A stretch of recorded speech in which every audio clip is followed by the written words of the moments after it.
मनमोहन सिंह आर्थिक सुधारों के जनक नहीं, आर्थिक सुधारों के असली जनक पीवी नरसिम्हा राव। दावा वरिष्ठ आर्थिक पत्रकार शंकर अय्यर का है। शंकर अय्यर ने 23 अक्टूबर को प्रकाशित हो रही अपनी किताब accidental India, A history of Nations passage through crisis and change में लिखा है,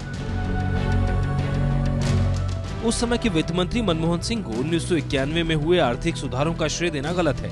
सच तो ये है कि उदारीकरण और आर्थिक सुधारों का श्रेय पीवी नरसिम्हा राव को जाता है। शंकर अय्यर के इस दावे का समर्थन नरसिम्हा राव के दोस्त माने जाने वाले सुब्रमण्यम स्वामी ने भी किया है। स्वामी का दावा है कि उन्होंने आर्थिक सुधारों का ब्लूप्रिंट तैयार किया था, जिसके आधार पर तत्कालीन प्रधानमंत्री पीवी नरसिम्हा राव ने आर्थिक उदारीकरण की शुरुआत की। कल्पना तो मेरी थी और राजनीतिक हिम्मत नरसिम्हा राव की थी और इन्होंने जो बाबू का काम है उन्होंने किया। शंकर अय्यर ने अपनी किताब में यह भी दावा किया है कि प्रधानमंत्री पीवी नरसिम्हा राव तो मनमोहन सिंह को वित्त मंत्री भी नहीं बनाना चाहते थे। वित्त मंत्री के तौर पर मनमोहन सिंह पीवी नरसिम्हा राव की पहली पसंद नहीं थे। वो मशहूर अर्थशास्त्री आईजी पटेल को वित्त मंत्री बनाना चाहते थे।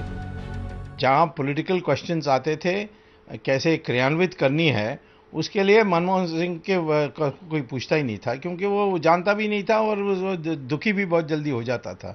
2-3 बार उसको धीरूभाई अंबानी के डांट से बड़ी नाराजगी हो गई और उस तो इस्तीफा देने के तैयार हो गया था।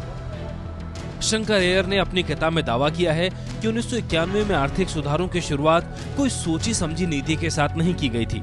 सुब्रमण्यम स्वामी का भी यही कहना है कि खाली खजाने की वजह से पीवी नरसिम्हा राव ने आर्थिक सुधारों की शुरुआत की और वित्त मंत्री होने के नाते गलती से इसका पूरा श्रेय मनमोहन सिंह को मिल गया।